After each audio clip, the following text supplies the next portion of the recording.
Alam mo ba kung bakit maraming mga lalaki ang nahuhulog kapag may intimacy at maraming babae naman ang nahuhulog kapag may atensyon? Actually, hindi ito aksidente. Merong malalim na psychological na dahilan kung bakit nangyayari ito. Dahil intimacy ang pinakamalakas na reinforcement para sa mga lalaki. At pagdating naman sa mga babae, atensyon naman ang pinakamalakas na reinforcement para sa ating mga babae. At kapag hindi naintindihan ito sa dynamics ng isang relasyon, dito nagsisimula ang problema. Dito malalaman ninyo kung gaano kaimportante ang bigayan ng intimacy at ng atensyon at sino ang dapat bigyan ng atensyon at sino ang dapat tumanggap ng intimacy.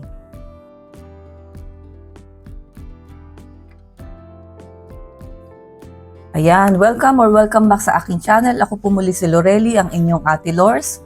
Ako po ay magpapagupit ng buhok, so habang inihintay ko yung asawa kong gumayak, magre-record muna tayo. So ngayon, ang topic natin napakaganda. It's very interesting. Alam nyo, ito yung idea tungkol sa value of exchange ng pagitan ng babae at ng lalaki sa isang relasyon. Sa maraming relasyon, merong palitan ng halaga o ng value. Hindi ito palaging pera o material na bagay. Minsan, palitan ito ng dalawang tao sa loob ng isang relasyon ang tungkol sa attention, sa validation, sa emotional connection, intimacy, at syempre yung commitment ninyo. At ayon sa psychological observation, ito yung mga pag-aaral ng mga psychologists, ang sex ang pinakamalakas na reinforcement para sa mga lalaki. Pagdating naman sa mga babae, atensyon naman ang pinakamalakas na reinforcement para sa mga babae. Yan ang pag-uusapan natin. Ipapaliwanag ko sa inyo ano ba yan, di ba? Pero hindi ito para sa lahat ha. Base sa observation, halos lahat ng relasyon ay ganito ang pattern. Kailangan ng bigayan sa dalawang tao sa loob ng isang relasyon. At sino ang nangangailangan ng mas maraming intimacy? At sino ang nangangailangan ng mas maraming atensyon para maging balance ang dynamic ng inyong relasyon. Okay, simulan natin sa babae. Bakit mahalaga sa babae ang atensyon? Para sa maraming babae, sa aming mga babae, ang atensyon ay hindi lang simpleng pansin. Ito ay yung pakiramdam na nakikita siya, pinapakinggan siya, yung mahalaga siya dun sa lalaki. At syempre, emotionally valued. Kapag ang babae ay nakakaramdam ng sapat na atensyon mula sa isang lalaki, madalas doon nagsisimula ang emotional attachment naming mga babae. Hindi dahil kailangan namin ng validation, kundi dahil ang atensyon ang simbolo ng emotional investment ng mga lalaki sa amin. So ibig sabihin, kapag binibigyan kami ng atensyon, alam namin na nag-i-invest yung lalaki sa amin. Ito ang pinakamalaking sign na merong emotional investment sa amin yung lalaki. Kaya lang, ang problema dito, maraming mga babae ang nahuhulog sa bitag ng dahil dito. Dahil porke binigyan ng atensyon, bumibigay kaagad yung babae. Dahil napagkakamalan niya na yung atensyon na binibigay sa kanya ay pagmamahal na o commitment na. Kaya kayong mga babae, maging matalas kayo. Pakiramdaman yung mabuti kung yung ibinibigay ba sa inyong atensyon ay may kaakibat na commitment o pagmamahal. Kasi minsan, bibigyan kayo ng maraming atensyon kasi meron lang gustong makuha sa inyo. So kaya kailangan maging matalino kayo dyan. Hindi porke atensyon ay equivalent na ng commitment o ng pagmamahal. Okay? Pagdating naman sa mga lalaki, bakit malakas ang intimacy sa lalaki? Para sa maraming lalaki, ang intimacy ay may ibang bagay na psychological impact sa kanila. Ang intimacy kasi ang nagbibigay sa pakiramdam nila na tinatanggap sila. Alam mo yung pakiramdam ng acceptance, yung adored, yung nakikita sila, yung pinagnanasahan sila. Masarap yan sa pakiramdam ng lalaki na ginugusto sila, ina-adore sila. Yung pakiramdam na mahalaga sila sa partner nila. Yan ang mga pakiramdam na nakukuha ng lalaki sa intimacy. At dahil dito, ang intimacy ang nagiging pinakamalakas na emotional reinforcement pagdating sa lalaki. Kapag ang lalaki ay sagana na nakakaranas ng intimacy sa isang relasyon, madalas nagkakaroon siya ng mas malalim na emotional connection sa karelasyon niya. Kayo mga kababaihan, ramdam na ramdam ninyo yan, di ba? Kapag kulang sa intimacy, ano ang nangyayari sa inyong dalawa? Ano ang nagiging dynamics ninyong dalawa? Anong klase ng araw meron kayo kapag kulang sa intimacy ang inyong asawa? Halimbawa, gusto, kagabi, hindi nyo napagbigyan. Anong meron? Anong mangyayari? Pakishare nyo naman po dyan sa comment natin kapag hindi nyo napagbigyan yung mga asawa nyo, ano ang nangyayari sa inyo. Ngayon, paano mangyayari kapag hindi pantay ang palitan ng atensyon at ng intimacy? Tandaan nyo na yung lalaki, ang gusto niya ay intimacy. Ang babae naman, ang gusto niya ay atensyon. So paano kung hindi pantay ang palitan nitong dalawa na to? Dito nagiging komplikado ang maraming relasyon. Kasi halimbawa, bigyan natin yung sitwasyon kung saan yung lalaki ay nakakatanggap ng intimacy. Okay, yung lalaki pinagbibigyan palagi, nakakatanggap siya ng sex, ng intimacy mula dun sa karelasyon na babae. Pero yung babae naman hindi nakakatanggap ng sapat na atensyon galing dun sa lalaki. Hindi balanse. So mahirap yung ganitong sitwasyon kasi sa totoo lang, kaming mga babae, hindi ko lang alam yung iba, pero alam ko karamihan sa aming mga babae, ganado kaming magbigay ng intimacy sa mga lalaki kung masaya ang aming loob. Kung emotionally satisfied kami dun sa lalaki. Diba? Kung talagang ramdam namin na secured kami sa pagmamahal nyo, sa attention nyo, ganado kaming makipagtalik sa inyo. Why not? Minsan kami pa yung mauuna, di ba? Kami pa yung mauunang mga labit. So kaya ganun ka-importante yung dapat balanse yung bigayan. Kapag kasi yung lalaki ay mag-e-expect lang na mag-e-expect ng sex sa'yo, ng intimacy galing sa'yo, tapos hindi mo naman binibigyan ng sapat na atensyon yung babae, paano naman kami gaganahan na makipagtalik sa inyo? So nakikita nyo yung point ng importance nung dalawa? Na yung lalaki magbigay ng atensyon, yung babae magbigay ng intimacy. Pag hindi balanse, kung one-sided lang, mahirap. Anong mangyayari dyan?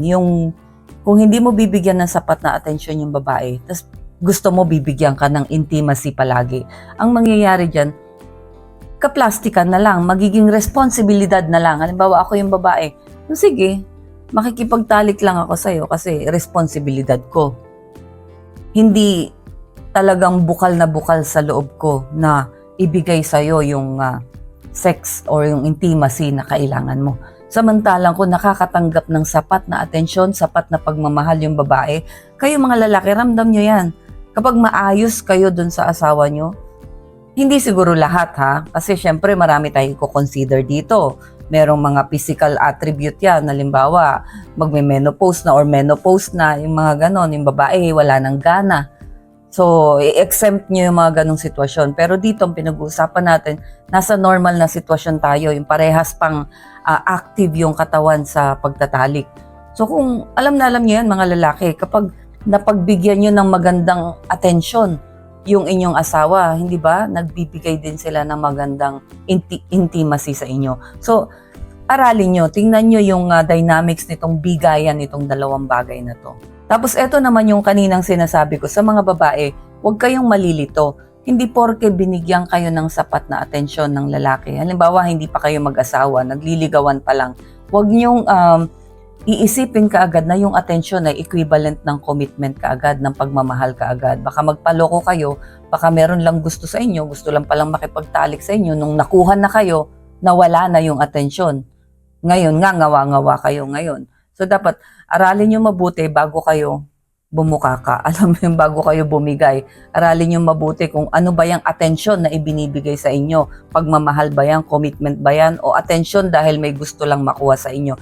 Be wise mga babae Kasi ang problema sa attention without commitment, alam na kasi natin yan dito sa yung modern dating world. Napakadaling magbigay ng atensyon. Nandiyan ang social media, magla-like lang yan. I-heart lang niya yung post mo, magdi-DM lang yan, magme-message lang yan, magko-comment sa post mo, pwede na mag-flirt sa text lang, sa message lang. Diba? Attention na yan, di ba? Napakadali. Pero hindi nga lahat ng attention may kasamang commitment. Kaya mag-iingat kayo sa mga attention na nakukuha ninyo sa mga lalaki. Ganon din yung mga lalaki. Hindi porke binigyan kayo ng attention, committed na kaagad sa inyo yung babae or mahal na kaagad kayo ng babae. So, aralin nyo yan. Kasi pag hindi nyo yan naaral, hindi nyo yan na pinagbinigyan ng tamang pansin, baka mauwi kayo sa heartbreak. Ang problema naman sa intimacy without emotional connection, may mga relasyon din naman kung saan ang intimacy ay nangyayari. Yung parang tinatawag natin na friends with benefits. No string attached, di ba? Wala tayong label ha. Basta, sex lang. Yun lang yung pakinabang natin sa isa't isa. Kaso, sa ganitong sitwasyon, ang kadalasan, ang lalaki na ang maaaring makaramdam ng attachment. Kasi nga intimacy to, kung naalala nyo, pinag-usapan natin kanina, na ang impact ng intimacy sa lalaki ay malakas. Okay? So pagdating naman sa babae, maaaring makaramdam naman siya ng emotional emptiness. Kasi walang malinaw na relasyon, walang malinaw na label kung ano sila, basta ang benepisyo nyo lang magtalik lang kayong dalawa. Diba? So, ang babae, emotional emptiness ang mangyayari sa kanya kasi hindi niya alam anong meron sa relasyon na to. Pagdating naman sa lalaki, unti-unti naman siyang naa-attach.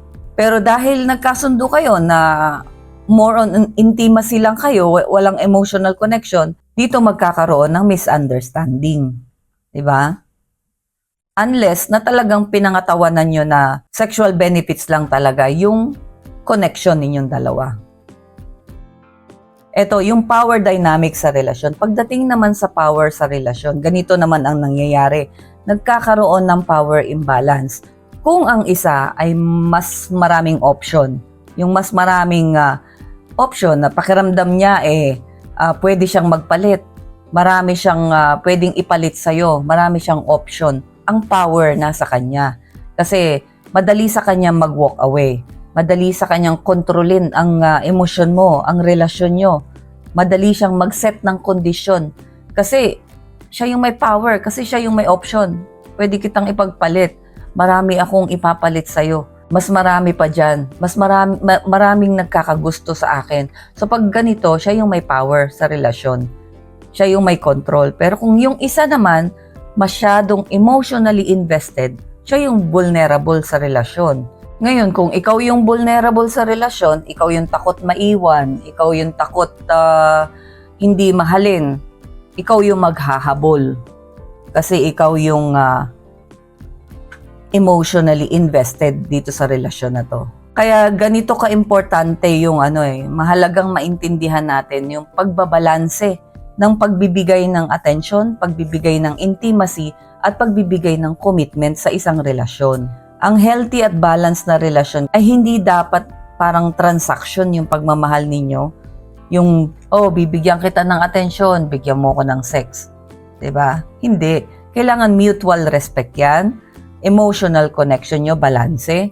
May honesty kayong dalawa. May commitment kayo. Kapag pareho kayong nagbibigay ng tamang atensyon, tamang affection, at tamang effort sa relasyon, doon nagsisimulang tumibay ang inyong relasyon. Ang pagmamahalan ay simpleng bigayan lang. Simpleng, teamwork, di ba? Ito yung koneksyon ng dalawang tao na parehong handa kayong magbigay, handa kayong makinig, handa kayong magsakripisyo at mag-invest sa relasyon na yan.